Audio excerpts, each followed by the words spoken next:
And all.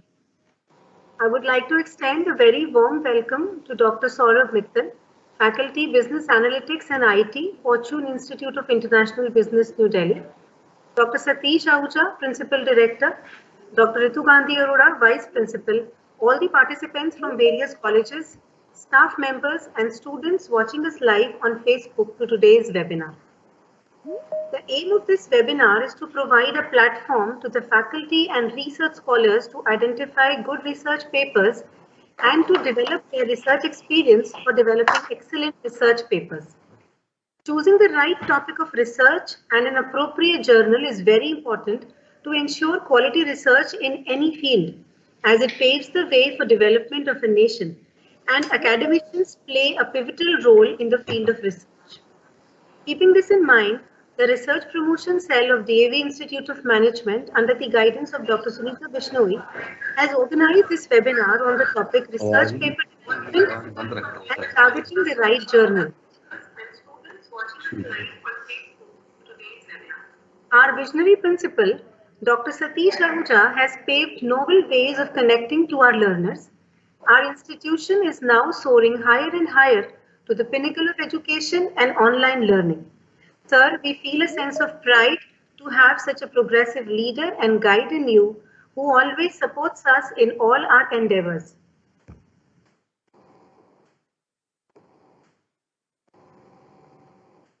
Dr. Satish Ahuja joined DAV Institute of Management, Faridabad as Principal Director on 12th October 2021 after a successful 15-year stint as Principal, DAV Centenary College, Faridabad. Sir has played a pivotal role in taking DAV Centenary College, Faridabad to the international level.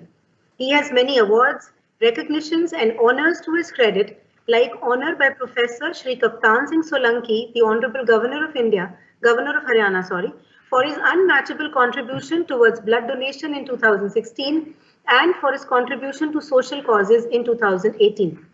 He was honoured by the Honourable Governor with Youth Red Cross Shield for College for the year 2017-18, honoured by the State and National Commission for Women for campaign Building a Safe City for Women. He has been appreciated by the Haryana State Legal Services Authority for Legal Literacy Campaign 2014 and recognition by the National Integrated Forum of Artists and Activists for organizing the Colours of India at IGCIC Phoenix 2014. He has received the Shiksha Senani Award by Haryana Kala Parishad, Haryana Shahri Vikas Pradhikaran and Bridge Natak Mandali for incredible contribution to the field of higher education 2014 and Excellent Principal Award by National Haryana Education Summit. He was honoured by the Foundation Against Thalassemia for his outstanding contribution in social welfare services. The certificate was awarded by Dr. APJ Abdul Kalam, former President of India, in the year 2008. He was honoured by Indian Red Cross Society and Deputy District Commissioner Faridabad for outstanding services in the field of blood donation, first aid and home nursing in the year 2006. He has received commendation certificate by Mr. Randeep Singh Surjewala, Honorable Prime Minister, for outstanding work done in the field of education and social services. He holds double doctorate with many books and research papers in national and international journals to his credit. Sir is President and member of several committees and councils of MD University, DAV College Managing Committee and Directorate of Higher Education, Haryana. We welcome you, sir, to today's session, and I would request you to kindly share a few words.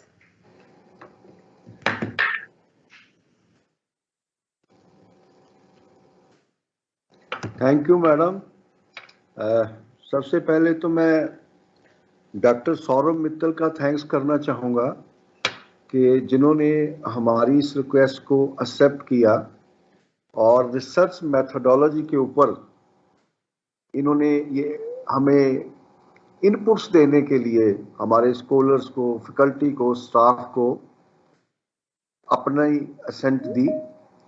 और मुझे बहुत खुशी होती है कि इतनी young age में sir ने कितने ही इंस्टीट्यूशन में, हाईली स्पॉन्सर्ड इंस्टीट्यूशन में अपने लेक्चर्स दिए हैं। पूरे ऑलमोस्ट बहुत सारे कंट्रीज में ये विजिट कर चुके हैं और बहुत सारे अवार्ड्स इन्होंने जीते हैं और presently one of the best institute में ये सर्विस कर रहे हैं, 16 साल से इस इंस्टीट्यूट में है। तो इतनी अचीवमेंट्स और इतने रिसर्च पेपर इंटरनेशनल लेवल के लिखने, it's wonderful and definitely he has done lot of job, not only building his own career, rather the career of all those who are inviting him or getting any guidance from him. तो मैं हमारे vice principal madam Ritu Gandhi का भी thanks करता हूँ, who has always been support to administration and carrying all kind of activities in the institute. जो हमारा research cell है, इसमें डॉक्टर मैडम सुनीता बिश्नोई जी है, डॉक्टर गुरजीत है, डॉक्टर दीपक शर्मा जी है, डॉक्टर प्रीति बाली है, डॉक्टर जूही कोहली है, डॉक्टर अर्चना मित्तल है एंड डॉक्टर रितु गौतम है, जिन्होंने they all jointly make an efforts to organize such a wonderful seminar, and that too with a person like you who is a wide experience in research field. So I thanks all of these team of research cell who will definitely helping the young research scholars and all those people who are concerned to write quality papers in international journals or Scopus or university care, UGC care research papers, and will able to understand what will be the methodology, how to select a journals, how to write a paper. So I'm very thankful to the team and again to Saurabh Mittal ji for agreeing to deliver a talk on the concerned topic. Thank you very much. Thank you so much, sir.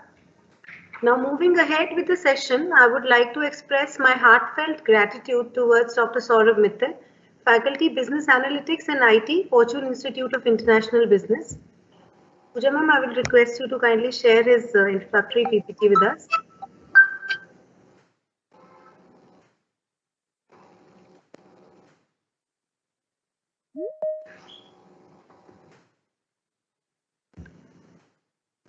Dr. Saurabh Mittal has a rich experience of 16 plus years in academics and industry.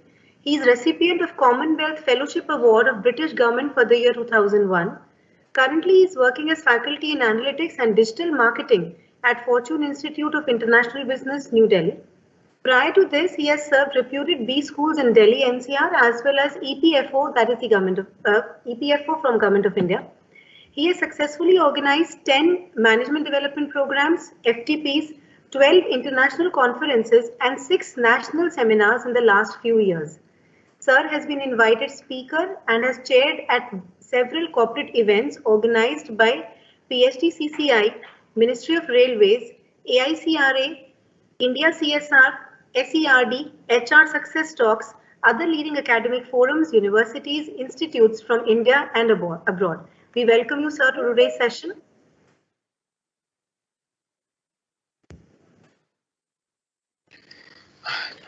Thank you, everyone, for this warm welcome.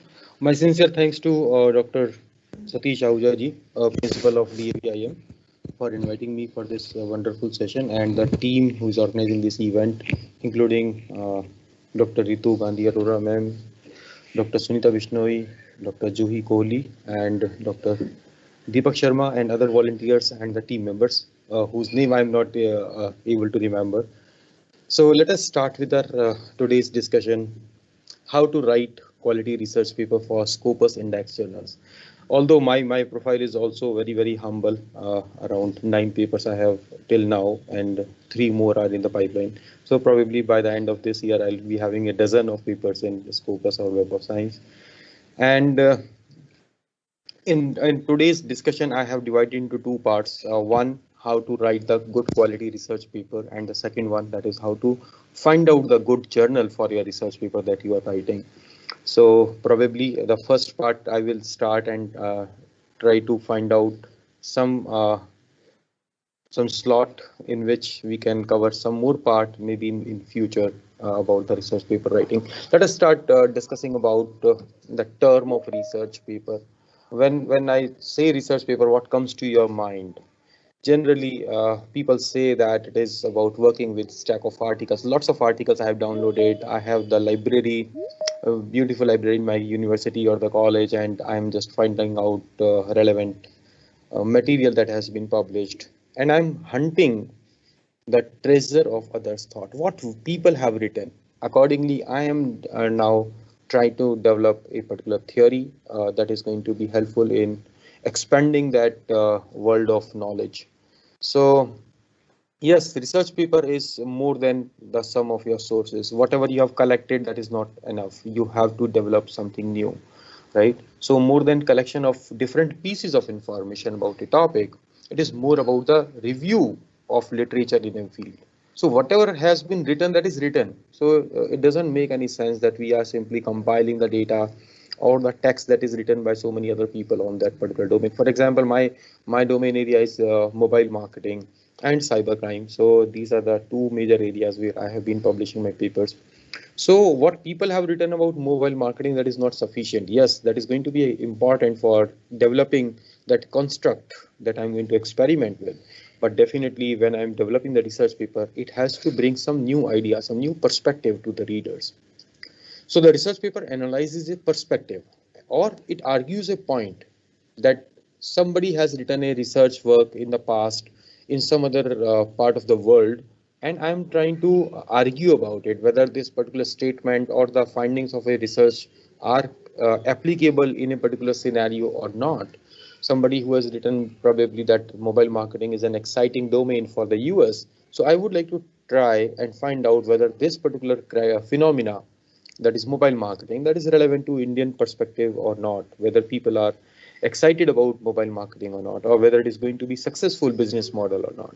So when I talk about the management domain or the social sciences, we are more inclined towards the application of the research, right? So whatever type of research paper you are writing, whether it is maybe exploratory research, or it is a descriptive research, or it is a predictive research, so the finished research paper should present our own thinking backed by others' ideas and information. So whatever I'm going to say, either it has to be backed by some other people who have already researched this particular domain, or I need to verify my own thought process with the help of experiments, with the help of survey, with the help of data analysis.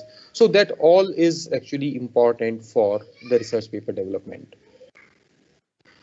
Right. So there is one buzzword in the market, that is Scopus. Right. So I myself got introduced to this particular word Scopus way back in 2013-14, when somebody, one of my colleague who was doing his PhD from IIT Delhi, he talked about it, that okay, sir, there is something like Scopus, and whatever research you are writing, it has to be indexed in Scopus. So friends, Scopus is the largest abstract and citation database of peer-reviewed literature. It is having lots of scientific journals, books, conference proceedings.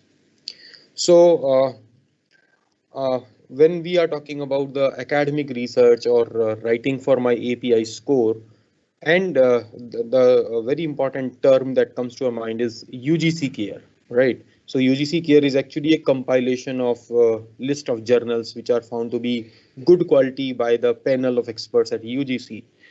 And by default, you will find that even in UGC care, they have mentioned that all the journals which are published by Scopus, which are indexed in Scopus or Web of Science, they are by default UGC listed journals. So my idea, my suggestion to all the presenters here, all the participants here, is that please target the journals which are listed and indexed in Scopus or Web of Science. Why? Because Scopus index journals, they are very much stringent in their approach, and they will accept only a paper which is a good quality journal, right? So in UGC care, we have seen lots of fraud items. So maybe in the later part of my presentation, I'll discuss about the fraudulent journals as well. Right. So in Scopus, you will find that there is a comprehensive overview of the research that has been done in the domain of science, technology, medicine, social sciences, art, humanities, etc., etc. In fact, it develops one profile for the researchers as well. You will find If you are having maybe 2-3 papers in Scopus, you will be having your own profile, and you will be given a Scopus ID that you can mention on your CV, and probably in the high ranked institutions across the world, they will ask you for your Scopus ID. So let us first find out what are the prerequisites to nurture research. Number one, that is encouraging an homely ecosystem. See, research has to start from within. There should be no pressure from outside. We should not do the research because there is a pressure on you. So we have to develop that encouragement, right? Probably from the management side or from the peers who are working with you. There should be openness and trust. We should be open to the ideas, to the suggestions from others, because very important part of your research writing journey is the reviews that you are going to get, right? Whatever I have written, there will be people who will review your work. So you should be open to their feedback. You should be having the trust in the journals. Many times we are scared that, okay, I've written a research paper, submitting to a journal, somebody might steal it. So if you are submitting your work to a renowned journal, to a good publisher, then definitely the trust factor is having no problem there. Adequate infrastructure will also be required, friends. You need to have the intellectual infrastructure. There should be an ecosystem developed in the organization where you are writing a research. For example, a university system, you'll find research scholars are provided one special area in which they can discuss and deliberate about the research topics. In fact, they can sit with the senior professors and they can find out whether a research question that they are working upon that is relevant or not. Similarly, I'm talking about the physical infrastructure also, because computer systems are required, lots of journals, databases access is required. So the institutions need to have all that system in place. We need to develop that concept and methodology, right? So know-how should be available. That's why we should join maximum number of FDP programs that are being organized. You will every day you will find a lot of FDPs being organized on structured equation modeling, or literature review, or meta-analysis, or bibliometric analysis. Lots of new technological tools are also coming into the market. For example, earlier we used to have all the manual calculations, whether you were doing the t-test or z-test or ANOVA, but today you are having SPSS, and then slowly and steadily we are moving towards some more complicated solutions like SCM, structured equation modeling is being done, and some of the researchers I have seen, they are working with visualization softwares like Tableau for having those beautiful graphs, or some technical, some more analytical people, they are using programming in R, because lots of library functions are available. So you can use those beautiful libraries and simply import your data and develop some exciting analytics for your data set. Right, so you need to have the pool of dedicated and hardworking researchers. It is always a good idea that you do the research collaboratively, maybe one senior professor and one more person who might be assisting you in your team, maybe 2-3 persons in one research paper journey. That is always a good idea, because not everybody is good in everything. Some people are good in data analysis, some people are good in theory building, some people are good in literature review. So the contribution of 2-3 persons is definitely going to result into good quality research papers. Also, we need to have the role models and the mentors. So dear friends, it is always a good idea that just like you do in your real life, in the research journey also you have some role models. Identify those people who are working in your domain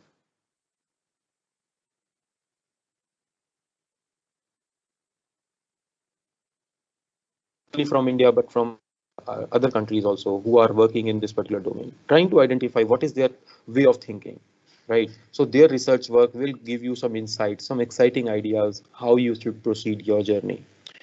So these are the prerequisites that I could find out from my own experiences. Some people say that, okay, I have the research idea, then how do I start with my journey? So we can take a clue from Stephen Covey's habit of visualizing the end first. As a researcher, we should visualize what kind of research paper I'm going to write and what is going to be my end product. So if you can visualize that this kind of model I'm going to develop, or this kind of theory I'm going to construct, then definitely you will be able to find out the journey towards your research. Find out that, okay, this kind of problem I'm going to solve with this kind of solution. So this is my tentative solution. So friends, many times when we are working on research paper, 90% of the outcome is well known in advance, right? So most of the time that I have seen myself that we try to verify our own thinking process when we are developing the research paper. So although you are developing a new research model, but you should have that visualization power with yourself, right? So that comes with thorough reading of the literature and finding out the relevant study material, and probably that will give you the tentative outline of your research paper.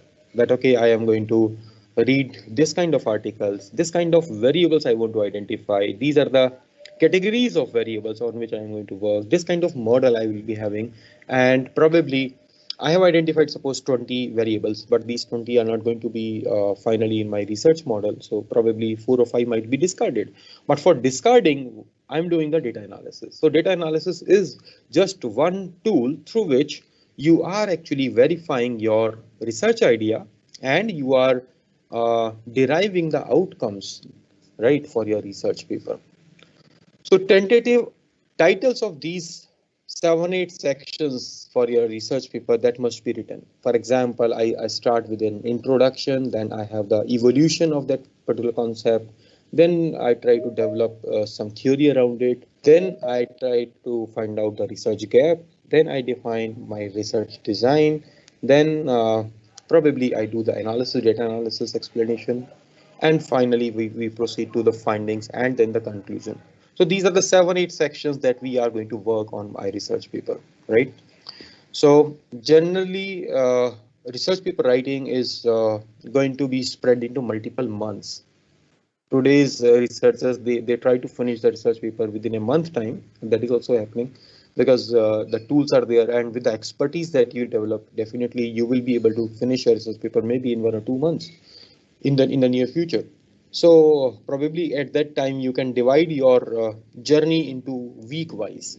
So whatever I have compiled, whatever I have written, try to read it every week, right? And find out what are the issues with your own writing. So it is always a good idea to keep on reading and editing your own content, so that your folders get matured, your content gets matured over a period of time. Because generally what kind of practice we have, that we start working on heading wise. One heading I finished in 1 week, second heading I'm going to finish in second week. So those headings are finally compiled into one research paper and submitted to a journal. So those are actually crap for the journal, because what happens, the first section that you have written, suppose in the first week of January, so that might not be in synchronization with the final one paragraph that you have written in the end of March. Why? Because in these 3 months, your perspective might have changed. So you need to keep on reading your whole content from the very first line to the end of the text that you have written, so that everything remains in synchronization throughout your research paper writing journey. That is important. Okay, so there comes one question: what should be the title of my research? So you are wise enough; you can write at least 10 tentative titles for your research paper, and try to keep on editing those titles as you go through the literature. So the first 10 titles for your research paper, write them, and then start doing your literature review, start acquiring the knowledge about that particular topic, and keep on revising these titles with time, right? So some titles could be that some investigations into maybe acceptance of mobile marketing by the consumers in India, or maybe some studies on mobile marketing on maybe Indian youth, or development of a model, a case of maybe Facebook, or a case of Google search engine on the mobile platforms in India. So these are the multiple titles that I have started my thought process with. See, sometimes what happens, friends, that we have decided upon one article, and we start searching for the literature on that particular title itself, but that literature may not be available. So what happens then? then your research will be in doldrums. You will not be able to finish your literature review. Why? Because the relevant content is not found.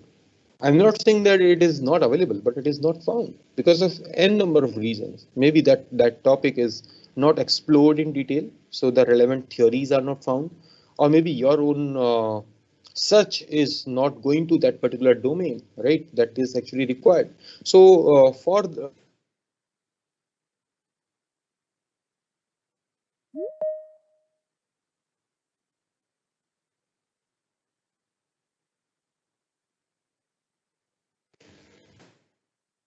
sorry for the disconnection. So before we proceed ahead, I would like to share some interesting ways in which you can find out the relevant content for your research. I hope my screen, the new screen is visible to you. That is Harzing Publish or Perish. Is it visible? Yes, sir, it is visible. Right. So this is one free tool, friends, that you can download on your computer system. That is Harzing Publish. I'll just interrupt for a second. I have an announcement for the participants. Yes, If they have any queries, I request you all to kindly note your queries, and towards the end, we'll have a session. Or even in between, if you want to ask something, you just need to raise your hand and we'll unmute you. So you may please continue. okay. So this is one interesting software that I have installed on my computer system that is free of cost. So you can use this Harzing Publish or Perish, right? So on this software, the interesting thing that you can do is that you can have some searches, right? For example, I have done my search for, I'll just click on search and probably on mobile plus commerce, that is the word that I'm interested in. So it is doing the research. It is finding out the relevant articles on this particular domain. Okay, so friends, these are the articles that have been written in the recent past, right? And this search I have done on Google Scholar, right? Or maybe if you want to have the new search, so you can simply click here on new Google Scholar search, or maybe new cross-reference search. Scopus search is also there. For Scopus search, you need to have the paid license for Scopus.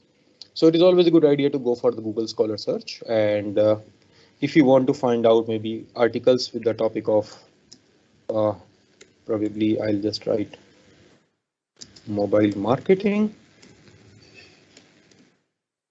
And I want to find out what is happening recently. So I just want to find out the articles that have been published after 2022, 2022,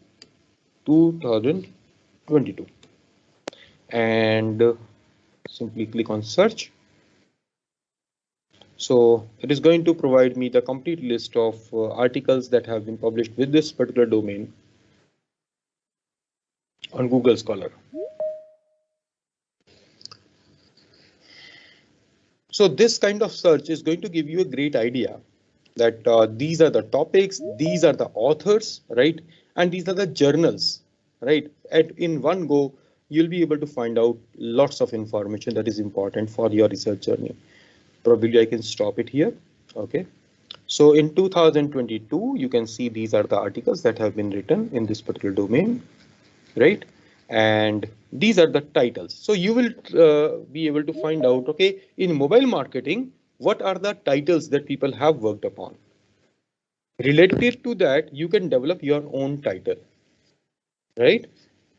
So important here, citations also you can see here, how many citations they have.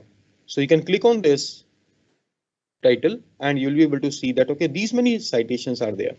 So what is the highly cited research in mobile marketing domain that has been published after 2020 to 2022? So the future of social media in marketing, that is the topic that has been cited by 528 people, and the ranking is also very high, and these are the authors, right? Simply click on this and on the right side of your screen, you'll be able to see the paper details, right? So Mr. J. Apple, L. Grewal, Hardy, and Stephen, they have written it in 2020, and the journal name is here, and DOI also you can find out, right? So all the data is available. This is going to give you a great idea what is happening in this particular domain. Okay, one more paper we can see, YK Dwivedi, Yogesh Kumar Dwivedi, I know him personally. Setting the future of digital and social media marketing research perspective and research propositions. Right, so these are the topics on which people are working. So this is a paper that is being published by Elsevier and cited by 333 people. So within 1 year, friends, you can see 333 citations. I don't have so many citations even in my lifetime. Okay, some more articles we can try to find out maybe what has been published by Mr. Saurabh. Probably 1 or 2 articles of mine it will be showing. So one more filter I have applied here.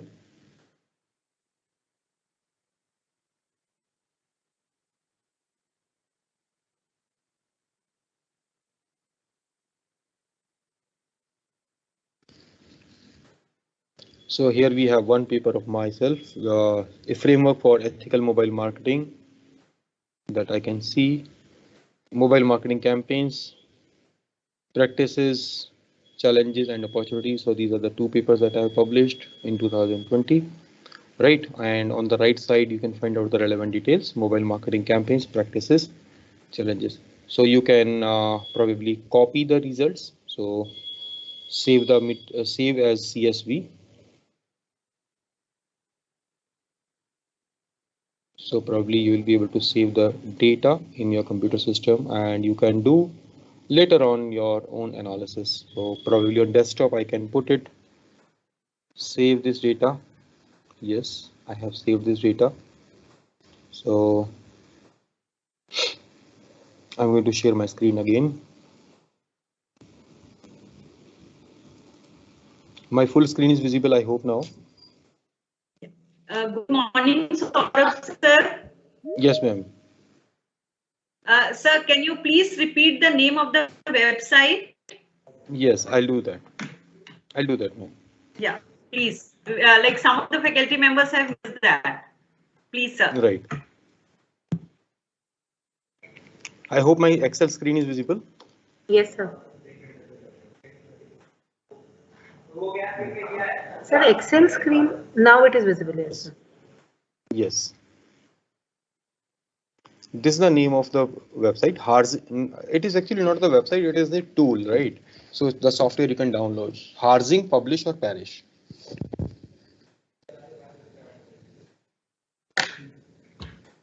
Harzing, publish or perish. So here you can see the name of the authors and now the citations are also visible. Title of the research is also there, right? And from here you can find out the publishers, name of the journals, right? And for some of the papers you'll find the link also.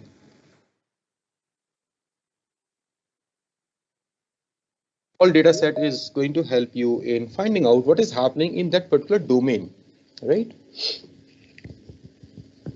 Harzing, publish or perish.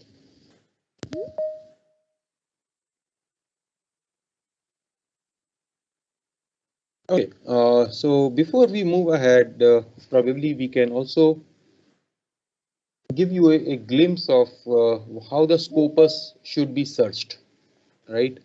So friends, this is the website of scopus.com. Just click on it.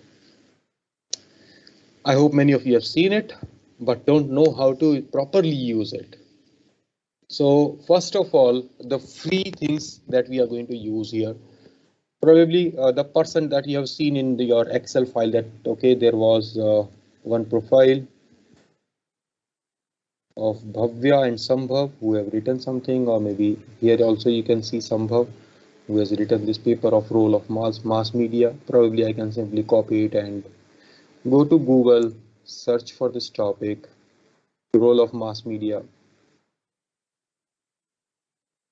So this is the paper, dear friends, that has been written, right? So this is the person Saurabh Sambhav who has written this paper. Control C. On Scopus website, I'll just come and find out author search on the top, and here I'm going to type the name Mr. Sambhav, last name first and then first name, and then search. So whatever the Scopus indexed publication this person is having, that we shown here.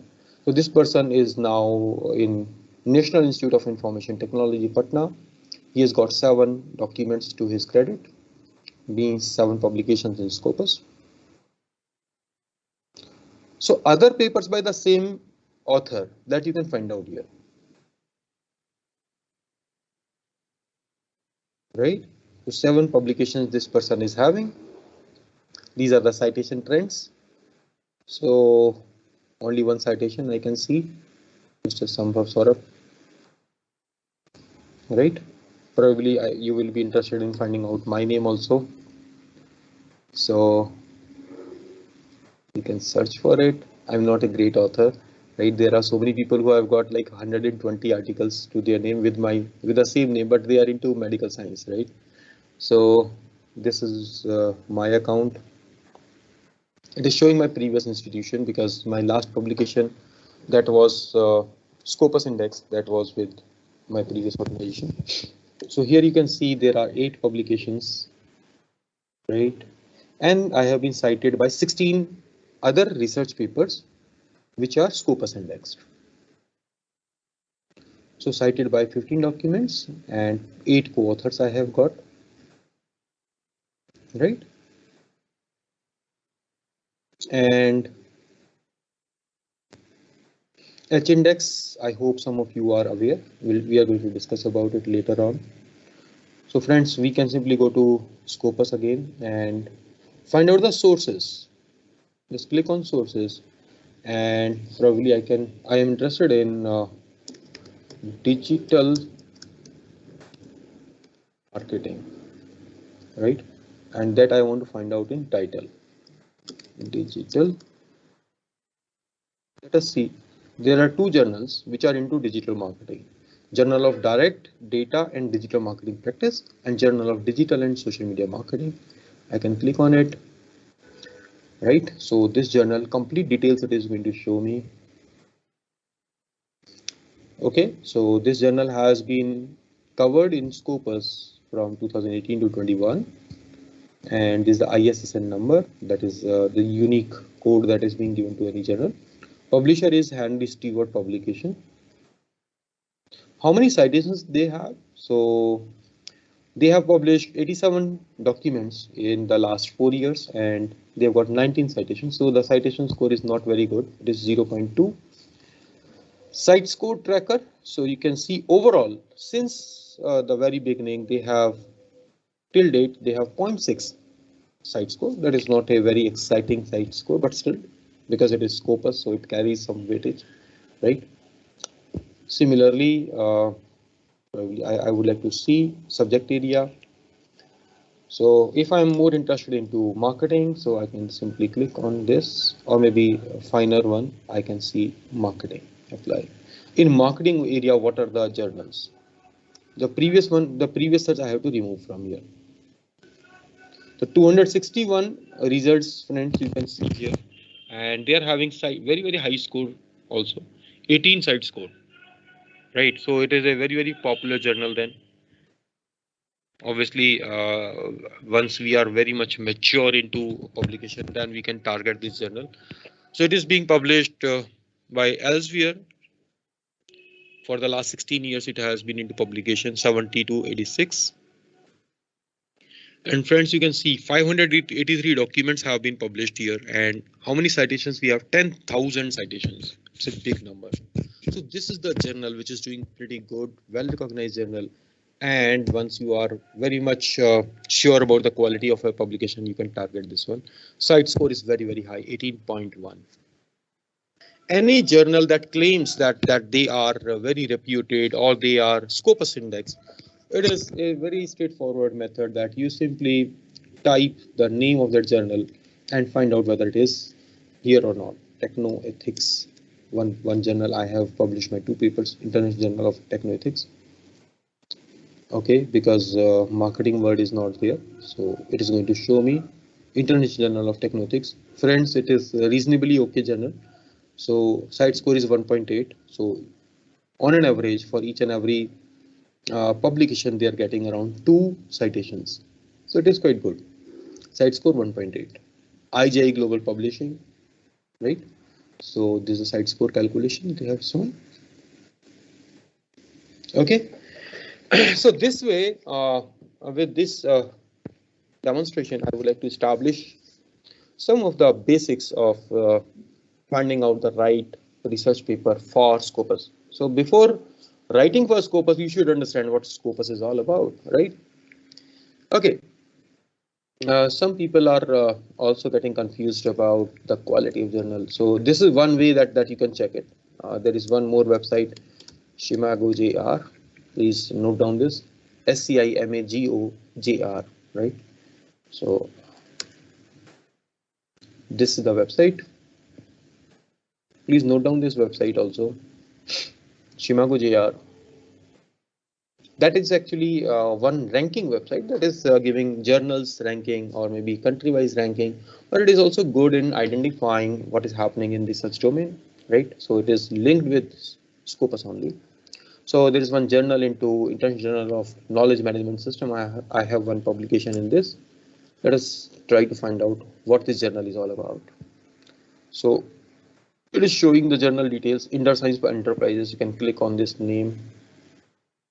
And it is saying that this particular journal is being covered in 3 domains: business management and accounting, computer science, and decision science. 3 areas it is covered into.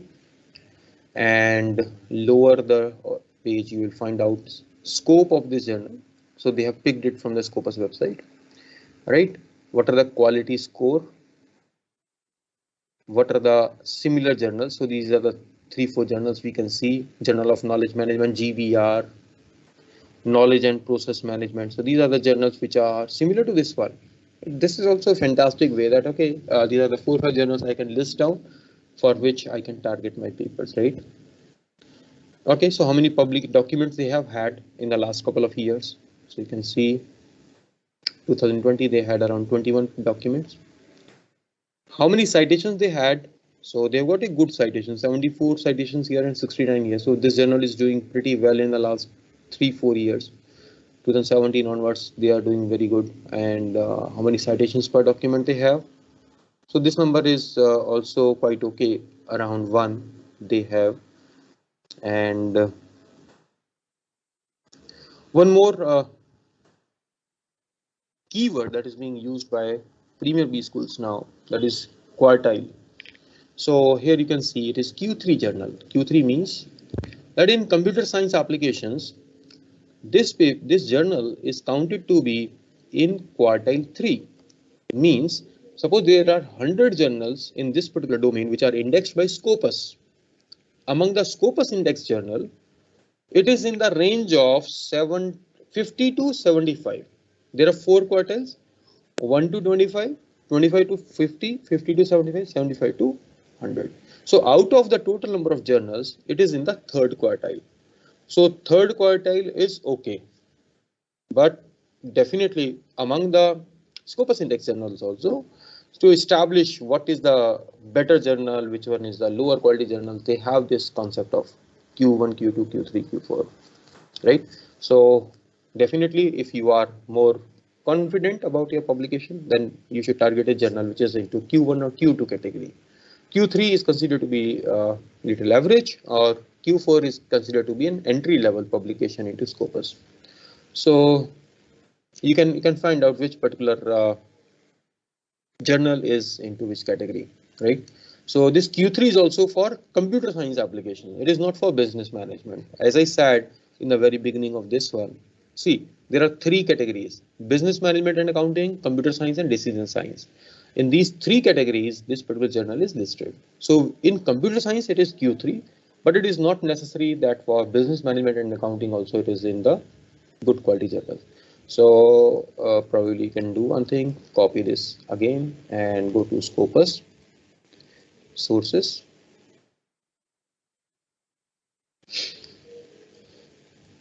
Am I too slow or too fast? Any feedback? It's perfect. It's perfect. Okay, great. So if I want to search for this journal on Scopus website, directly come here, click on this. I can find further details. that this journal is having site score 1.6, so it is quite a good site score, 2006 to 2012, right? And here you can see the site score ranks. I was talking about this percentile. So in decision sciences, it is ranked 65 out of 125 journals. So there are 125 journals, out of which it is 65. So it is little more than half the ranking, right? 60, 125, 50% down, 62.5. So it's ranked 65. थोड़ा सा improve हो जाएगा and it can become Q2, right? So same is the case with business management and accounting also, you can see, and business management, accounting, knowledge, technology and innovation, you can see this is 43rd rank, and computer science it is showing 35th rank. So these are actually some metrics that we should check about a journal, right? I hope you all agree to this, that this is a great idea for doing your journal discovery before writing a research paper. Okay. So till now, I don't see any query. It means that the topic is quite clear to everyone. Okay. So the title discovery, some guidance for the title, as well as finding out the journal also we have done for Scopus here.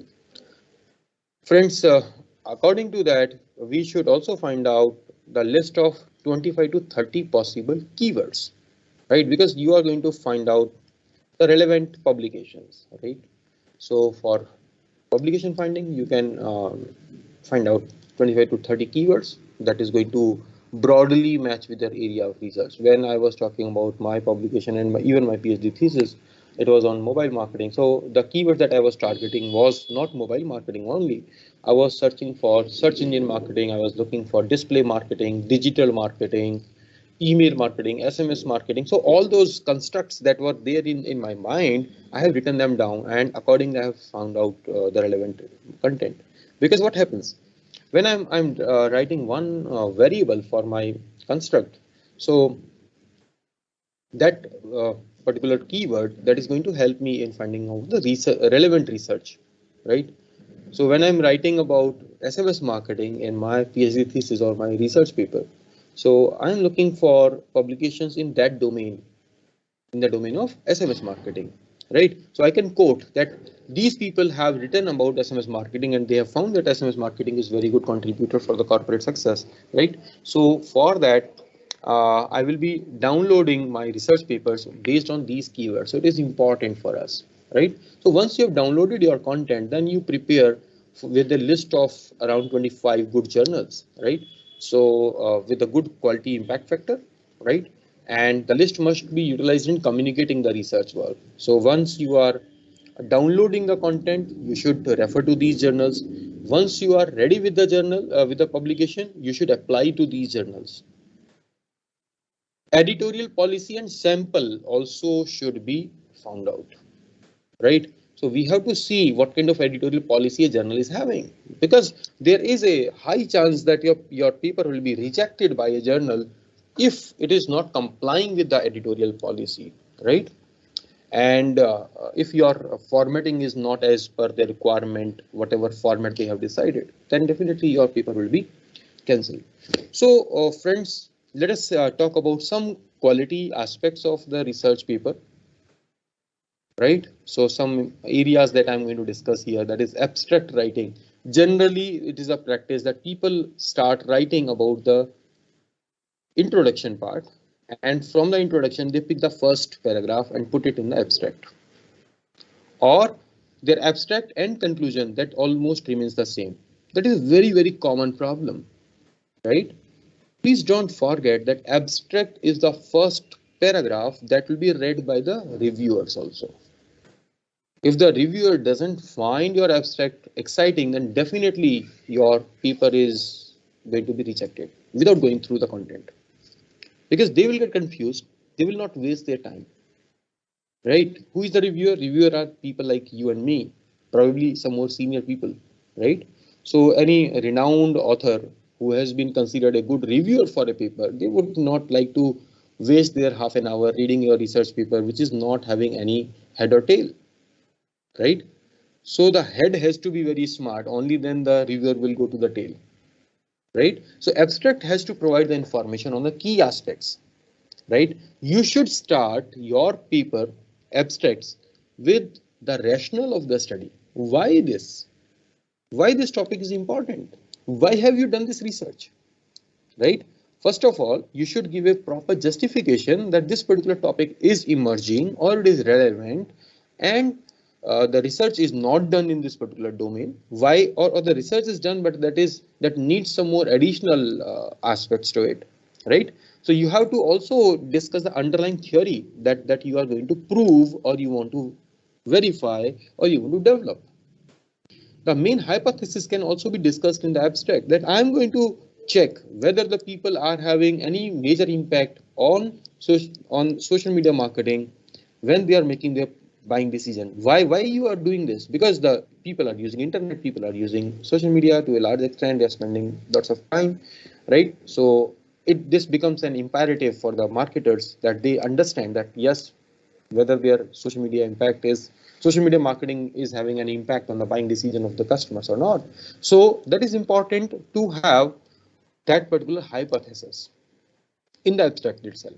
Obviously, you should also talk about the research design or the method that you are going to apply, because otherwise, if you are simply writing theory, then definitely the reviewer will also get confused. What research design, right? They will be left question that what this researcher is going to do, right? And what are the major findings of your research paper, or what are the implications on the business, or the society, or the governance, whichever part of this ecosystem is going to be impacted by your research, that has to be identified here. Then we proceed to the introduction part, right? So after abstract, then definitely this is the second section that your reviewer will read. So they should be given the idea that why this particular topic is being written, right? So what the particular research question is, right? Why it is interesting, why it should be written by the why it should be published by the journal, right? What are the key theoretical perspectives? What are the empirical findings that have been already created by other people, right? So what are the major unaddressed issues, right, that you are going to cover into your study? So friends, generally your introduction should not be more than 1 page, right? One A4 page with 1.5 spacing, not more than that, right? So introduction should also discuss how the study will change or challenge or advance the current research and findings, right? So it is always a good idea to have one paragraph into the past researches in this particular domain that you are going to put. Then we talk about the hypothesis, theory and grounding of hypothesis. So lack of proper theoretical grounding is a common problem.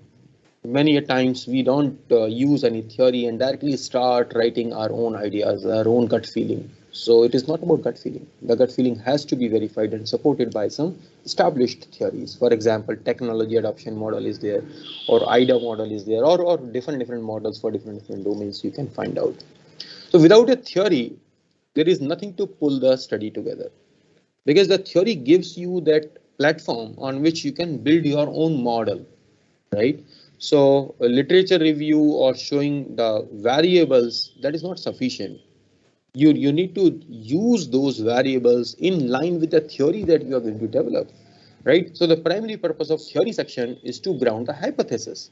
Once you have identified that, okay, this particular theory I have developed with the help of the particular model that has been accepted, well accepted and utilized for the past researches, only then you can say that, okay, these are the hypotheses that are found to be important for a particular domain. So you need to have clear hypothesis, and then you have to develop clear logical arguments which are explaining the key variables, right?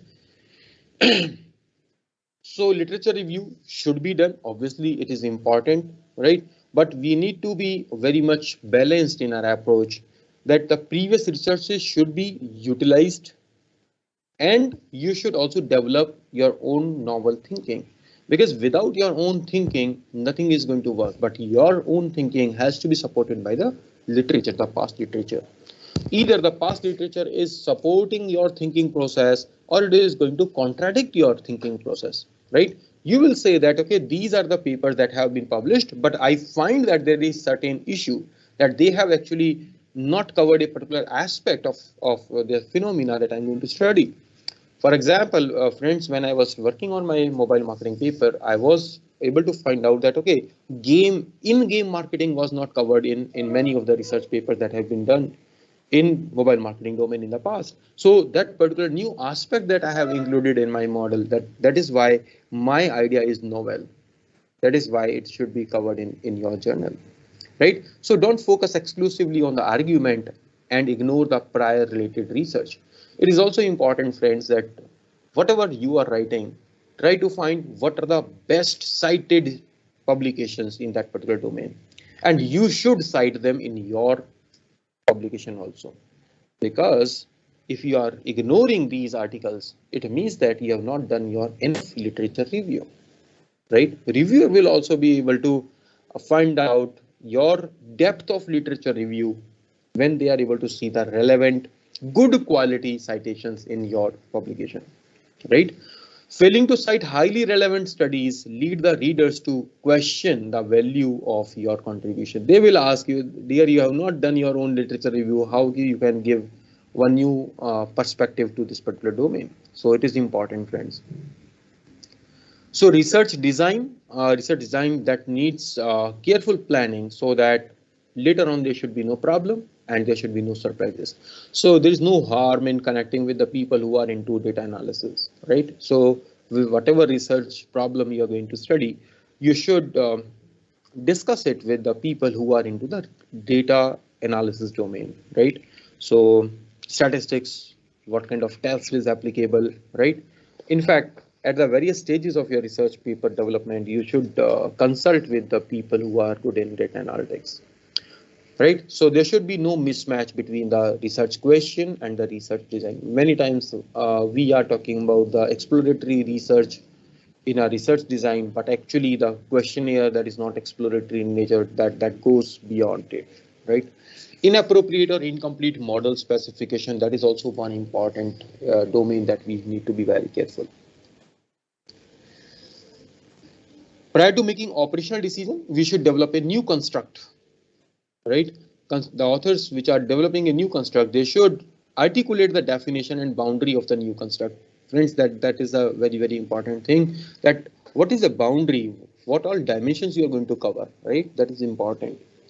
Mapping its association with the existing constructs. So what you are going to develop, you try to find out how it is different or how it is connected with the already published content, right? Avoid the assumptions that the scales with the same name reflect the same construct and that the scales with a different name will reflect the different construct. So depending upon the context, you need to identify which particular construct is being used in different publications. So for your research design, you should be very, very careful when I'm saying that, okay, this particular type of test I'm going to apply. Why I'm going to apply? Because this is the kind of data I have. Why do you have that kind of data? You have to give a justification, right? So somebody saying, okay, I'm using the scale data or I'm having that nominal data. So why this kind of data was selected? Or somebody saying that I have done maybe 5-point Likert scale. Why you have done 5-point Likert scale? Why not 7-point? Or my research is having maybe 300 respondents. Why 300 respondents? You should have the justification for it. Why not 500? Why not maybe 1000? You should give a justification that, okay, this much is sufficient. That's why I have taken 300. So in research methodology workshops, you will have more and more clarity about your research design. Similarly, friends, we are talking about the methods and design. Very, very clear description should be given, because many a times we people try to hide the information from reviewers. Why we have done this particular type of the survey, or what kind of questions were asked, what kind of responses were there, how many rejections for my questionnaire were there. Don't hide anything, right? So we should be very, very clear about our data collection process and the findings. Many authors seem to hide the details of their research procedure, right? Because they fear that the reviewers will criticize or reject the paper on the same weakness. See, there is no 100% perfect formula for research paper writing or the research design. There are people who will do the same problem, can be researched with 10 different methods. So you should be sure that whatever you are doing, that is 100% correct. There should be no fault in it. Yes, definitely. The same problem can be solved by the different researchers in a different way out, right? They have different type of thinking. They have a different set of variables also many times. So there is no 100% perfect sure formula for developing your research. Key areas that we need to include in this section of method and result is how and why the data was obtained. Many times we do the questionnaire survey first and then we start writing the research paper. That is the worst approach. You should have the justification why a particular question was included in the questionnaire. Was it actually a result of your literature review, or whether it is an important construct that needs to be studied by your manuscript?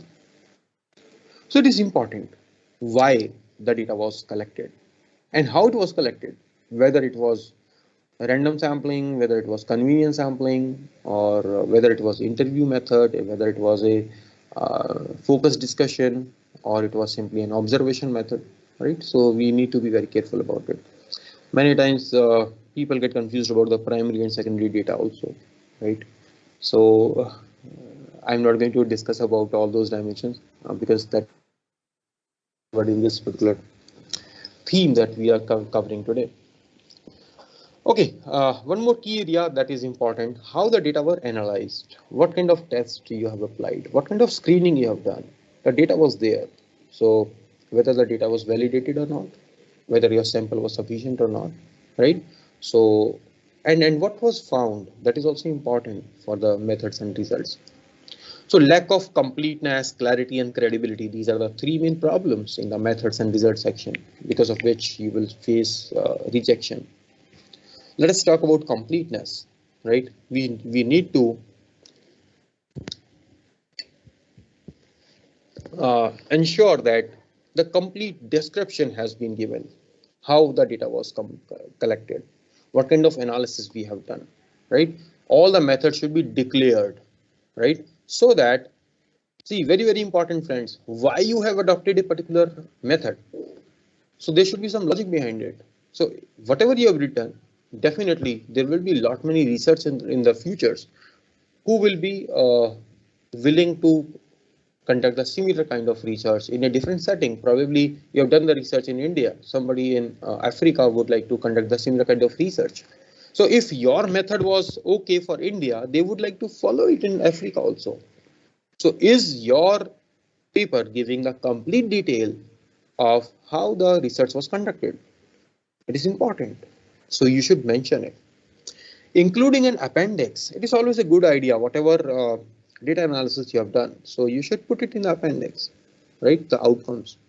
So that, because what happens, the full results you are not showing in your research paper, because sometimes it can be clumsy and maybe it is not very important for the readers, but yes, for the researchers it might be important. So we can put it in the appendix, right?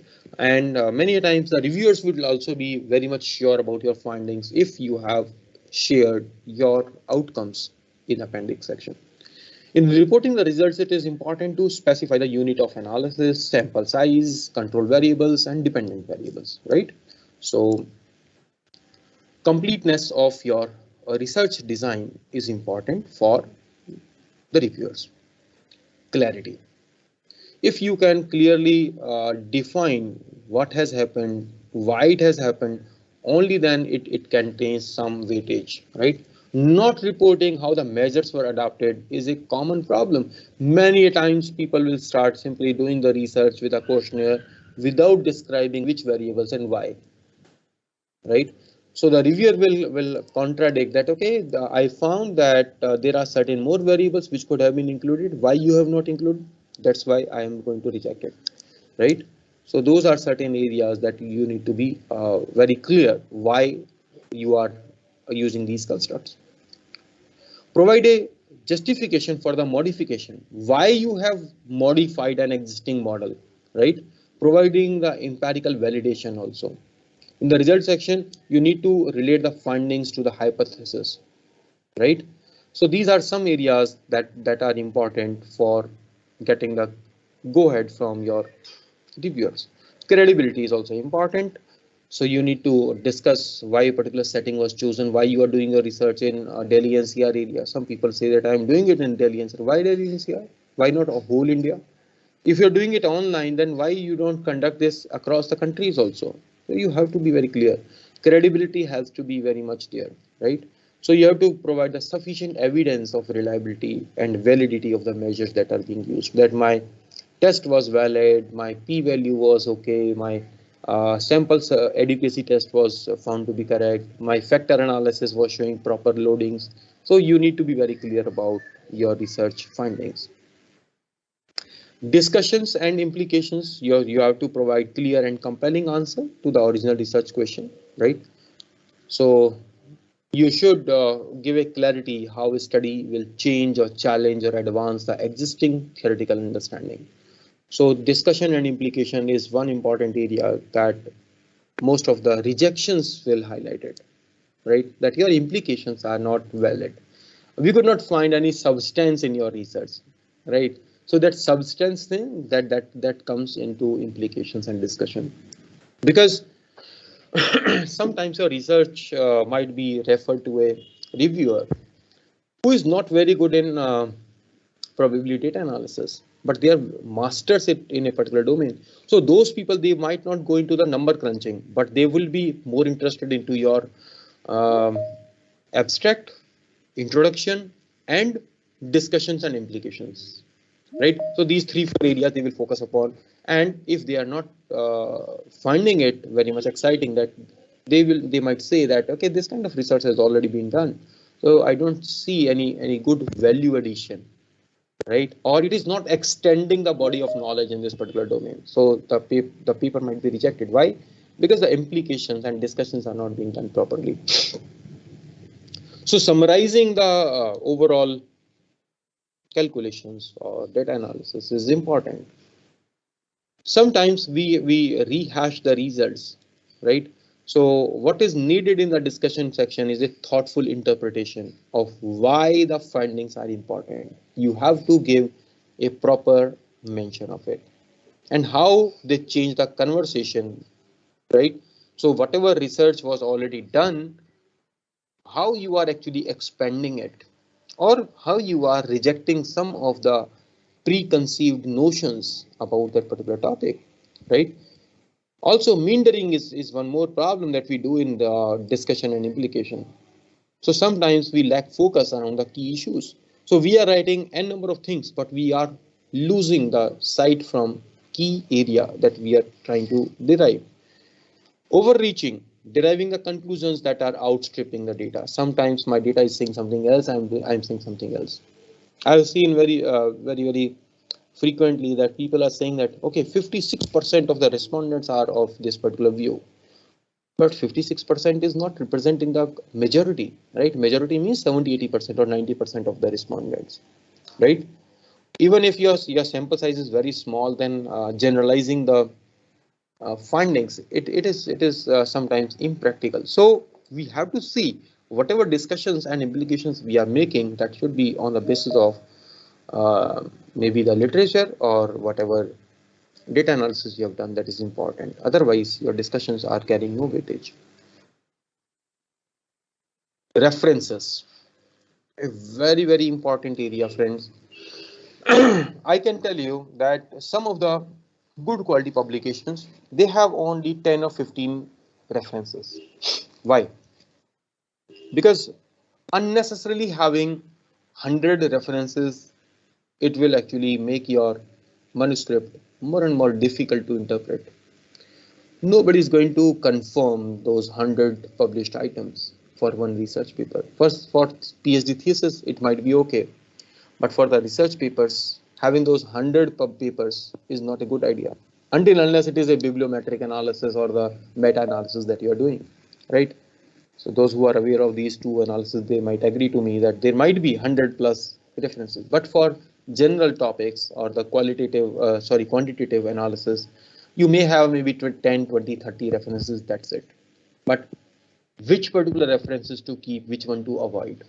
See, first of all, very, very important, if you are writing for Scopus Index journals, try to refer to only those publications which are Scopus indexed, right? Only those papers which are Scopus indexed.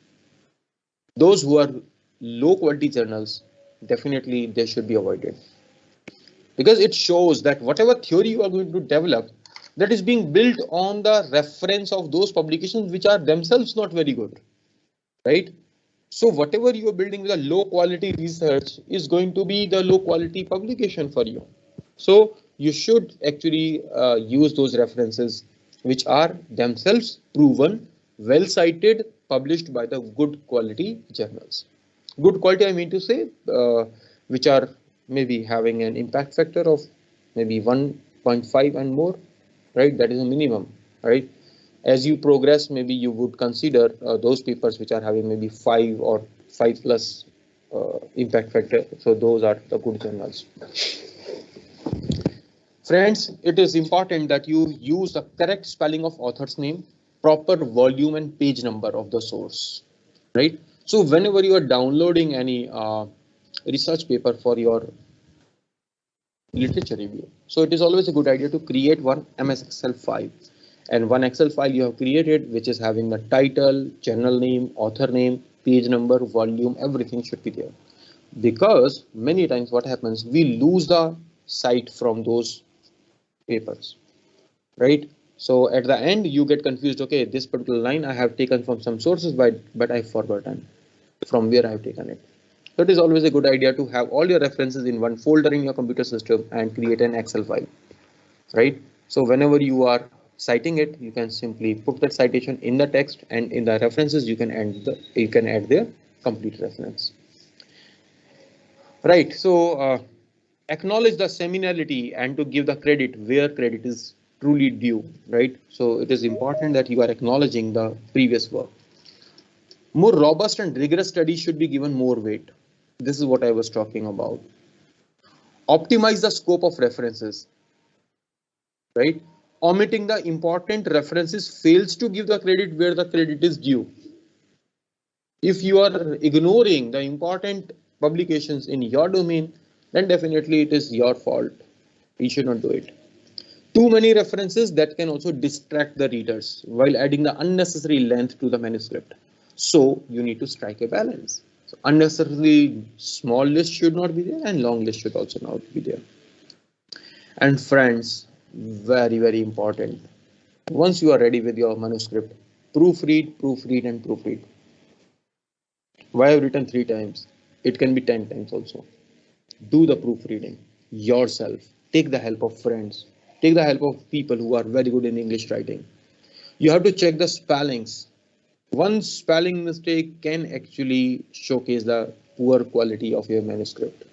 Use a paper or online dictionary, right? So you should be very, very sure that the words that you are using, they are properly spelled.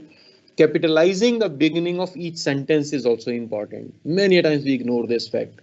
Punctuation marks, grammar, right? Did I answer all of the topic questions and fulfill all of the requirements on my rubric? If there is an journal, they have their own criteria for selection of the publication, so they will be happy to ensure that your content is properly organized. Whatever research questions you have started with, you are responding with the findings, right? So whatever you started as a question, your publication, your manuscript should give an answer to each and every question also. Did I include an introduction and conclusion? Many times you forget it. You start with the headings, which are maybe history and blah, blah, blah. Give an introduction, proper introduction of the topic. Did I type the paper using the correct font, type, line spacing, and margin requirements? I would like to share here. Recently, one paper I submitted to one established journal. And after 3 days, I got a message from them that your paper has been unsubmitted. Why? Friends, it is actually funny. They said that your paper is not properly spaced. Line spacing has to be 1.5. That's why your paper has been unsubmitted, right? I forgot to check their particular guidelines about line spacing. Everything was correct. The only problem was line spacing. So the paper was unsubmitted by them. I have to resubmit it. So probably after this workshop, I'm going to work on that paper today.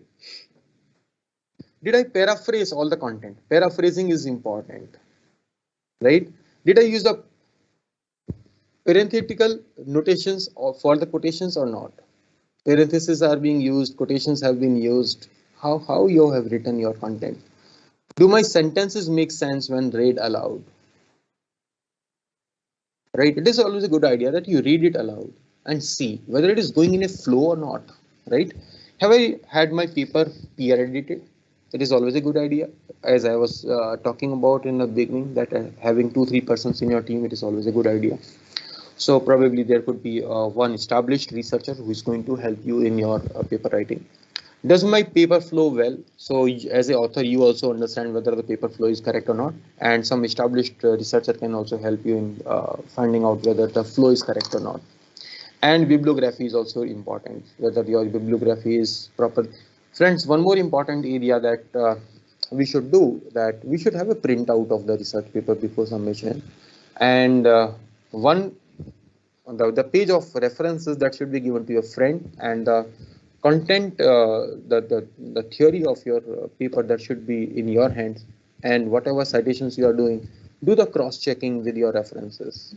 If you omit any of the reference, then definitely there can be rejections for your paper. Please be very careful about your references section and the citations as well. Unnecessarily having the list into references but not citing it, that is also one reason of calculation. Okay, so once you have submitted, there are no well-wishers in life, only critics are there, right? So generally in PhD thesis or the research journey, you will find it more relevant. This has to be taken in the proper stride, and we should try to give his or her best shot. So when you get the rejection, so there might be different type of rejections that you are getting. Unacceptable. What is unacceptable? Outrightly rejection. Or unacceptable in its present form means whatever you have written, it might be relevant, but the current format is not correct. So you have to revisit your content and you have to reframe your whole manuscript. Then it might be acceptable, right? Or sometimes they will directly write reject. So you have to see which type of word has been used, right? Generally, the editors are very polite in their wording when they are sending the rejection. And friends, let's accept it. The most established authors, they get the rejection. You might be having 100 publications to your credit, but still you might get a rejection. Why? Because of so many reasons that I have discussed, right? So before you begin to weep, do two things. Remind yourself that you have a lot of company. So many people around you, they are getting rejections. In fact, good quality journals, they are having a rejection rate of more than 50%. More than 50% of the manuscripts are rejected after review. Second, read the reject letter carefully because there are different type of rejections, right? So don't start weeping, don't start crying. Check your rejection letter. The third type, where it was reject, you probably should consider the necessary repairs. One more second type, that is, you should probably not resubmit the same manuscript to the same journal until unless you are having some convincing case to the editor that the reviewers seriously misjudged your manuscript. You can resubmit, as I was saying. If you are convinced that my manuscript was very good, but unnecessarily it has been rejected without giving any solid reason, then you might consider writing to the editor that, okay, this manuscript was written in this particular fashion, and the reviews that have been shared with me, I'm not convinced with that. You might reapply. And one more, if the manuscript is really bad, you should not submit it anywhere, for the fear that publication might damage your reputation also. There might be some low quality journals you might consider submitting your manuscript. See, once you are established, once you are having good publications in your belt, you should not submit the poor quality manuscript to the good journals or the poor quality manuscript to the poor journals also, right? So these kind of harsh language can also be there. Please read it. We have read your manuscript with boundless delight. If we were to publish your paper, it would be impossible for us to publish any work of a lower standard. And as it is unthinkable that in the next 1,000 years we shall see its equal, we are to our regret compelled to return your divine composition and to beg you 1,000 times to overlook our short sight and timidity. Sometimes this kind of feedback also you might get. Don't get disheartened. Failure has at least made you brave and courageous. These are some of the reasons for rejecting the manuscripts. Subject: you have not seen what the journal is all about. You have simply sent your manuscript. Not suitable for the journal. Not timely. You are talking about one phenomena that is very old. That's why it is rejected. Coverage: questionable significance, questionable validity, too shallow, too exhaustive. So many reasons that are being given. Length: unnecessarily long, unnecessarily short. Presentation: proper organization is not there.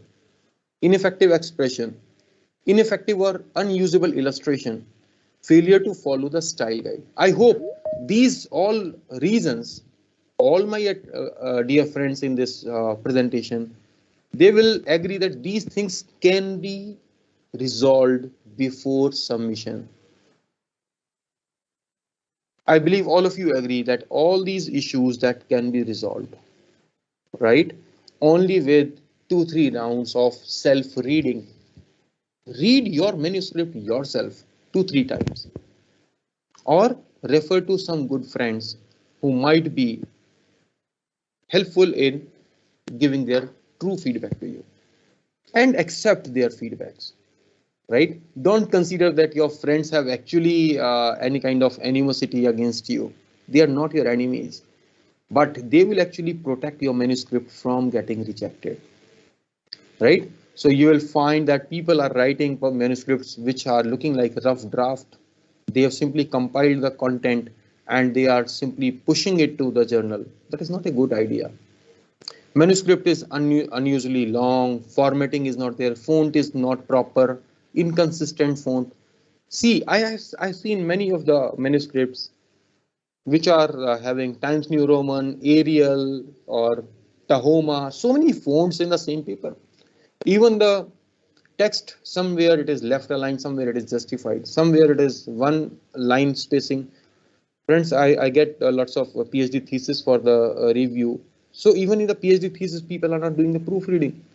So that's why these publications, these theses are getting rejected. Sources in the manuscript are not properly cited. That is again problem. Sources and references are missing. I've recently done one PhD thesis review for one state university. I found these are the flaws in that, and these flaws can be easily resolved by the researchers themselves. Manuscript suffers from the improper use of abbreviations, capitalization, right? Subheadings, headings are not proper. Numbering is not done properly. Titles and format of tables, that is inappropriate. Same with the figures also.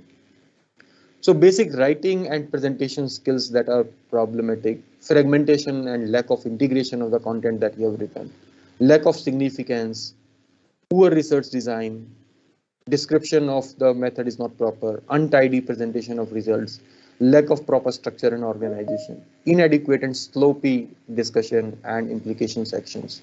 So these are certain areas. Friends, I would like to also suggest you all to read this article that is written by Nirpesh Khatri, Arup Verma, and Pawan Budhwar.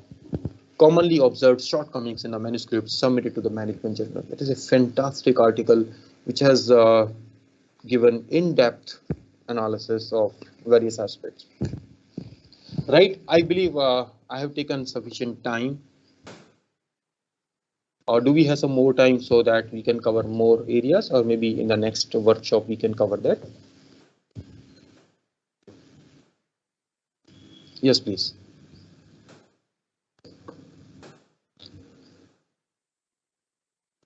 Dear organizers, you can Yes, please sir. suggest. Sir, you can take 10 more minutes. Okay. Till Okay. 12:40. We'll open the session for queries at 12:40 then. Right. So we have got some more time. So probably we can cover more areas, right? So the second part of my presentation that I have prepared, that is for selecting the right journal for your research. So some of the things I'm going to skip. Okay, so it is important, friends, that we check the aim and scope of the journal. So just 1 minute. I'm going to share the whole screen so that some more practical things you will be able to see. So this was the journal I'm going to check. So friends, this is the Journal of InterScience Publications. It's opening up. So this is the journal. Some quick suggestions I'm going to give here. See, some of the journals, they are very, very clear in sharing the important insights that they are having this site score, right? So site score is given. How many issues they have? 4 issues per year. So you can easily understand that they are having a scope of accommodating more articles, right? So there might be some journals which are having 8 issues also. If it is 8 issues, then definitely they are having little more scope. So this particular journal, 4 issues per year, you can consider maybe 10 papers per edition. So 10 into 4, how many publications they will have? Okay, this this journal has 4 volumes. Okay, so InterScience is giving the complete detail that this journal is indexed in Scopus, and ESCI is Web of Science. So similar to Scopus, this is one more database, Web of Science. This one, Web of Science, right? So in Web of Science, you are having different categories. One is called ESCI, that is Emerging Source Citation Index, right? So not only this, there are 2 more, that is, one is Social Science Citation Index, and one more is their Science Citation Index, SCI, SSCI, and ESCI. So SSCI is considered to be good quality journals which are being published in social sciences. Emerging Sources Citation Index, this is for those journals which are not considered to be very established by them, by Web of Science, but they are good enough, right? In fact, friends, here you can see detail of more listings. One is here, Australian Business Deans Council journals listing. Friends, this is very, very interesting. ABDC, I hope some of you have heard about it. ABDC, that is Australian Business Deans Council. This is the website. So every year they come up with not every year, maybe once in 2 years they come up with their own list of journals. So they have given the ranking, so you can click on this export full list and you can download. I have the list downloaded with me. Just give me 1 moment. I'm going to open that. ABDC list is here, right? So here you have the complete list of journals, right? Depending upon which particular subject area, you can do the filtering. So here we have the complete list. So 1501, 1502, and 1503. These are the three areas which are relevant to management education, right? So you can find the list: finance and accounting, finance, psychology, sociology, finance, right? So here are categories. So for those who are well established, they will target only A and A star category. So these are the journals in A and A star category. Obviously, they are very tough nut to crack. So even very well published authors, they will find it difficult here, right? But definitely we should never lose the heart. Okay, so comparatively easy ones are the C category journals. So here you can find out maybe marketing. I'm more interested. It is not showing. Left marketing. It is not doing it. Probably in the filter I can apply marketing. Not showing. So marketing ka hai nahi. Probably finance. I'll just deselect everything and finance. So only the finance journals are listed here now. So you can pick and choose which particular journal website you should go for. So C category, we are having these many journals, right? So friends, many of the good B schools and universities today, even the IIMs, they are asking for at least 2 A category publications now for applying for their jobs, right? So important for us. Okay, so one more interesting thing that I would like to share with you, Journal Finder. Go to Elsevier website. On the Elsevier, you can find out this is Journal Finder software that they have created, and it is available free of cost. So probably I'll open one of my working paper, and that is going to give you some idea how to find out the relevant research paper. Not this one, this one. So you will simply copy your title here and put it in this box, and this is my abstract and some keywords also. Marketing. So it is going to find out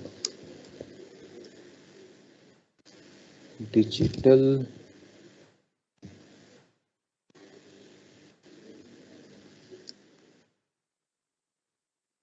markets. Okay, marketing. So these are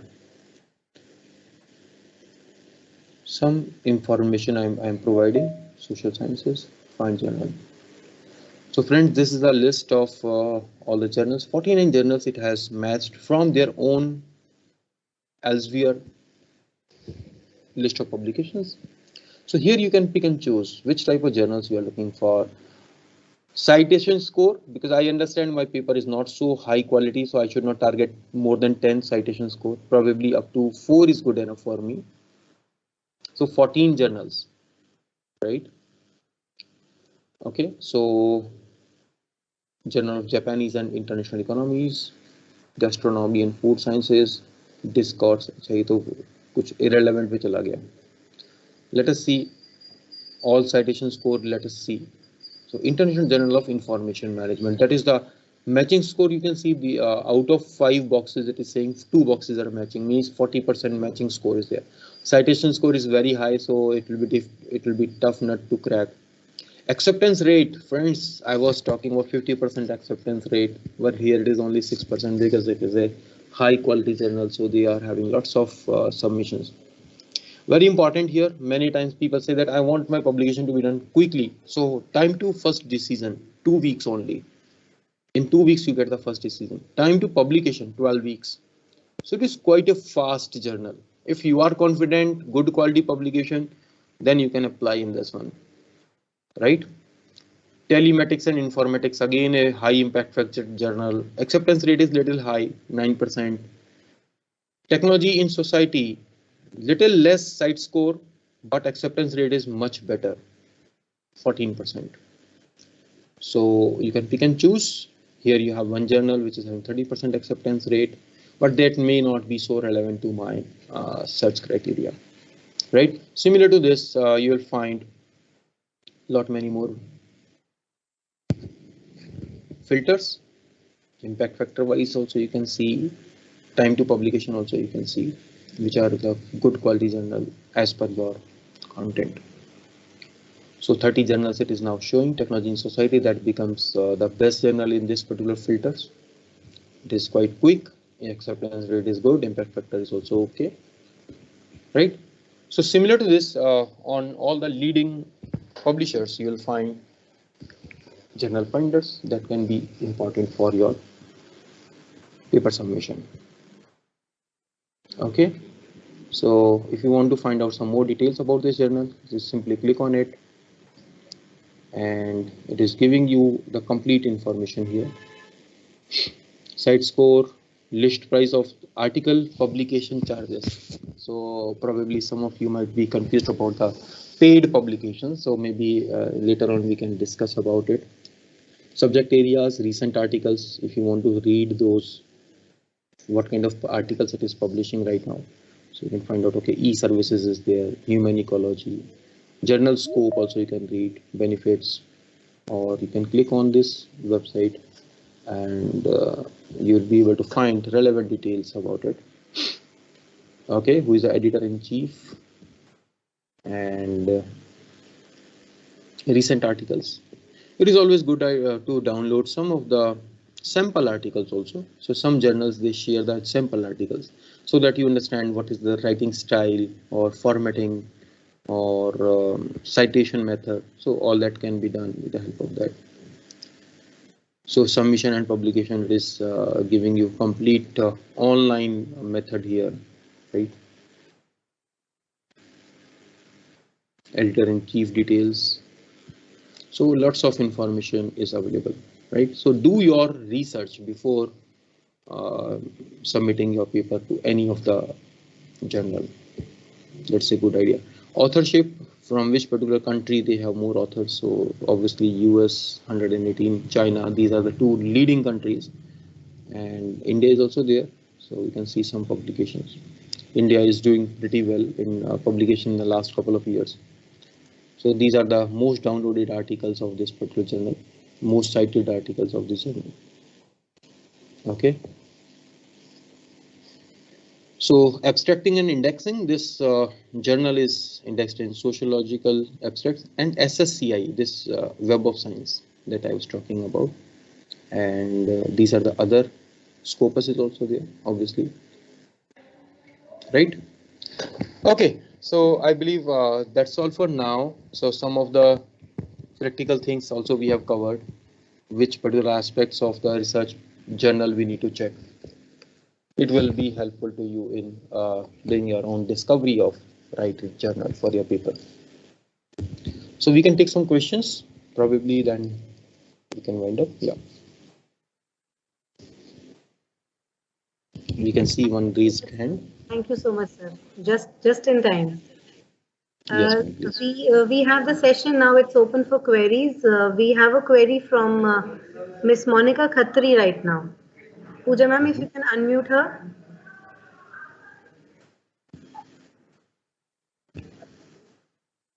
Miss Monica Khatri in the audience. We have a query from Ritu ma'am as well.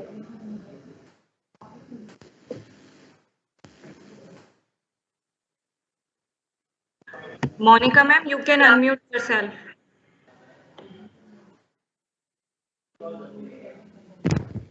Monica ma'am, you can unmute yourself and put up your query. I think there is some technical issue in the meanwhile. Ritu ma'am, you can put up the query. I'll just get in touch with Monica ma'am. Okay, Juhi, thank you so much. Am I audible to you all? Yes, ma'am. Yes, ma'am. Am I audible? Yes, ma'am. You're audible. Yes, ma'am. Okay. Sir, I have a query, and this is relating to citation of the article. So sometimes we observe there are authors who have citation for the paper more than 1,000. And in our case, the article, when it is listed in Scopus or IndusSign or WOS, our citations does not like improve to 40 or 50, whereas some has thousands of citations. How can we improve the citation of the article? Ma'am, first and foremost, publish in good quality journals. You're not audible to me, sir. Hello, am I audible now? Hello. Yes, am I audible? Yes, sir. So, ma'am, first of the formula here is that your publication should be in a good quality journal, right? Because citation will come only when people are able to read you, right? And people will read only when they can find your publication. From where they will find you? For that, your paper has to be in one good database, right, ma'am? So databases, there are two databases. One is Web of Science, the second one is Scopus. Earlier, we used to publish in those databases like EBSCOhost. But today, most of the good quality universities and institutions, they are using Scopus or Web of Science only. So if your paper is good, if it is published by a good publisher, only then people will give the citations. Sir, sometimes what generally we observe, हमारा paper अच्छे journal में है, paper भी अच्छा है, पर जब हम स्कूपस के कुछ जर्नल्स या वेब ऑफ साइंस के कुछ जर्नल्स में अपना पेपर भेजते हैं, तो वो हमारे पेपर को ओपन असेस उसमें नहीं करते और हमारा पेपर साइट ज्यादा नहीं हो पाता. Right, or when we ask them कि yes, we want to get it, we want to have an open access, they ask for money. So we have Right. some charges. So वहाँ थोड़ा सा we get trapped. So how to? Yes, हाँ ma'am. Ji. So let us have a small discussion on this. Yeah. See, when any journal is functioning, let us try to understand, because it is a business, right? So we have to understand the dynamics of business. So when you are running a business, you are here to make money, right? At least you have to sustain your business. Running a journal means that there will be lot many people who are involved in that particular publication. People into copy editing, people into proofreading, people into designing, printing, spreading it across the world, maintaining their website, software, lot many expenses are there. So for recovering their cost, they have to monetize it. So monetization can happen in only two ways. One, whatever you are writing, it should be either very good quality that people are so excited that they are willing to pay for it. So the publication that you have done, that will be sold to the readers. Readers will pay suppose $50. Each reader has to pay $50. Or the journal will be listed in some database like Scopus. Right. So any university which is having a Scopus database subscription, they will be paying to Scopus. Scopus will be paying to the journal also. Right, ma'am? So this way journal will recover their costing. The second method for the journal is that if they don't want the readers to pay for it, then somebody has to pay. Who will pay then? The author will pay. Then author will say that, okay, I am ready to pay $500. Put my paper into open access so that more and more number of people can download my research paper. More readers means more citations, obviously. So that is how the open access is not a bad thing, given that you are having the funds. So some of the good universities and IIMs, they are having the research funding. So good quality journals, they are promoting that the researchers should publish their papers in open access so that their brand name gets the visibility. And because of that brand name, they are getting the high impact factor also. But yes, as an individual author, we are not having the funds. So we should target only those papers, only those journals which are highly reputed as per my publication. And ma'am, one more thing I would like to quote here, that you need to have your own profiles online. Your profile should be visible. So we say that we should praise ourselves. We should do our individual branding. So how it is done? So that individual branding you can do on multiple platforms. One very common is Google Scholar. You need to have your profile on Google Scholar. whatever publications you are doing, if it is published, you can put their name and the list has to be there, because people are searching on Google Scholar. So until unless you are there, you are updating the data, then definitely they will never be able to find out that you have done some publication over there. Second, very important, that you need to have your Scopus ID. If you are having more than one paper, obviously you should activate your Scopus account. Third, you can have your ORCID ID, ORC ID. I believe some of the authors, some of the participants are not aware. So please check ORC ID. That ORCID ID is very, very important. So if you are having that ORCID account, then because many of the good universities, they're asking for it when you are applying for your job. So because of these 3-4 things, obviously people will be, and ma'am, one more thing that I forgot, that is one public platform that we people can enroll with, that is ResearchGate. So many of the researchers are not there on ResearchGate. That is their mistake, right? Because people are there to search for you, but you are missing, then it is your mistake. Okay. Thank you so much, sir. Thank you so much. Thank you, ma'am. Yes. Any more queries, please? We have one hand raised. One query from Miss Monica Khatri. Ma'am, one hand raise is also there. Yes, ma'am. Can I ask a query? Jui, Yes, ma'am, ma'am. can I ask? Yes, ma'am. Yes, ma'am. You're audible. Good afternoon, sir. Good afternoon, ma'am. Sir, I want to ask, how can we do the inline referencing? Inline referencing?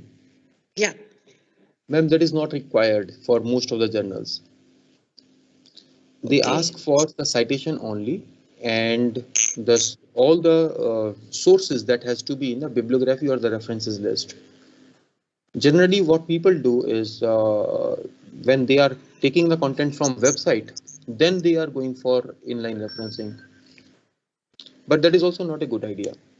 You can have it in the references list. You can have the name of the writer or the author of that particular web page in your references, mention the year, and then put the link, comma, accessed on this particular date. So date and time you can mention, and that is good enough. Okay, sir. Okay, thank you. Thank you, ma'am. Sir, we have a query from Dr. Nidhi. Yes, ma'am, please. Yes, good afternoon, sir. I have a query about qualitative research, sir. Sir, as we know that lots of FTPs are being conducted for this research, qualitative research, but still this research is not accepted in many journals without adding the quantitative data in our research paper. Why so, sir? Ma'am, very, very important here to check the aim and scope of the journal. I can tell you there are thousands of journals from good publishers which are specifically mentioning that qualitative papers are accepted. So we should check what is the scope. If their journals is having a particular type of preference for qualitative or quantitative, they will clearly mention it. Because, ma'am, to be very open and simple here, that journals don't want to waste their time and energy reviewing the articles which are not as per their aim and scope. So we should check which, and definitely there are thousands of journals which are going for qualitative research. All the premier publication houses, they are there. Yes, ma'am. Any more queries do we have?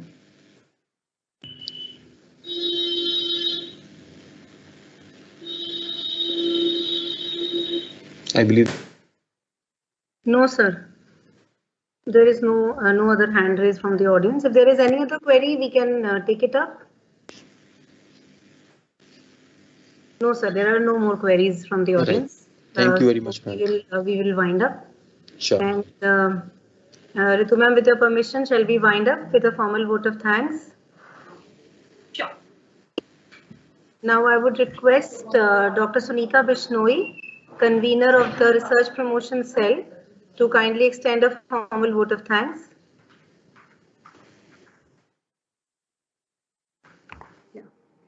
Thanks, Juhi. Am I audible? Yes, ma'am. Yeah. So it's not the end of the webinar. So before giving the formal vote of thanks, I just want to add something that Saurabh sir, we would be in continued touch with you to organize such type of webinars or the workshop or the lectures. So it's our request to you. So to start with the formal vote of thanks, Honorable respected Principal Dr. Satish Ahuja, and all my worthy teachers, seniors, friends, and all participants, and a very special Dr. Saurabh Mittal. It's my privilege to have been asked to propose a vote of thanks on this occasion. I, on behalf of the Research Promotion Cell, DAV Institute of Management, and all faculty, extend a very heartfelt thanks to the honorable delegates from different colleges and participants. We are blessed here with your presence, sir, and we are very thankful to you that you have given such a valuable time from your busy schedule. And sir, you accept our invitation, and we are very happy that you have solved all our queries, as well as you have shown a path to the research scholars as well as the teachers, that they can publish their research articles in good journal. What I personally believe, that there are so many good research minds, but the initiation is very difficult for the scholars or the teachers, and you have shown them a right path. Here I just want to mention one important thing, that for this webinar in total 160 participants have registered for this webinar from 40 different colleges across India. We have some participation from Mangalore also, so this is the great achievement from our side, and we are thankful to each and every participant. I also extend my special thanks to my team members, Dr. Gurjeet Kaur, Dr. Juhi Kohli, for hosting this webinar in a very lively manner, and my team members, Dr. Preeti Bali, Dr. Ritu Gautam, Dr. Deepak Sharma, and Archana Mittal. I also wish to express my gratitude to our principal, sir, for providing us the encouragement and support. I am very grateful to Dr. Ritu Arora, Vice Principal, DAV Institute of Management, for motivating us to organize this event. She is always ready to help in each every possible manner. So thank you very much, Ritu ma'am. Again, there are some team members who work very hard, but their face is not shown in the webinar, and they are our technical team, headed by Mr. Harish Rawat and the team member Mr. Gaurav. And from our team, Miss Pooja Gaur, we are very much thankful to you, because without you, it's not possible to conduct this webinar in a smooth manner. Pooja is with us since last 5 hours, and continuously she is on the phone and other corresponding and administration. So thank you so much, Pooja. And last but not the least, the marketing and media support is very important nowadays. So I'm very thankful to the media team, especially it is headed by Miss Rima Nangia. So I thank you all for your support to make this webinar a success. And Saurabh sir, once again, I thank you, and we'll meet again like these types of seminars. Thanks a lot. For sure. So thank you very much, Dr. Bishnoi, for your warm words and your cordial invitation, Dr. Ritu Gandhi Arora. So you have been a great source of inspiration for all the academicians, and all those heavy words that you have used, I'm not used to them. Ma'am, it is all about sharing No, whatever sir. small knowledge we have got, right? So definitely It's it will be a not great. heavy Yes, word, you deserve it. ma'am, because You deserve I'm also quite new into the research domain. Definitely getting the motivation from my seniors, I would be happy to connect again with DAVIM for any kind of program, any kind of association that is possible, and welcome all the faculty members and research scholars from DAV to connect maybe on personal basis whenever you are having any kind of dilemma, research dilemma. I will be happy.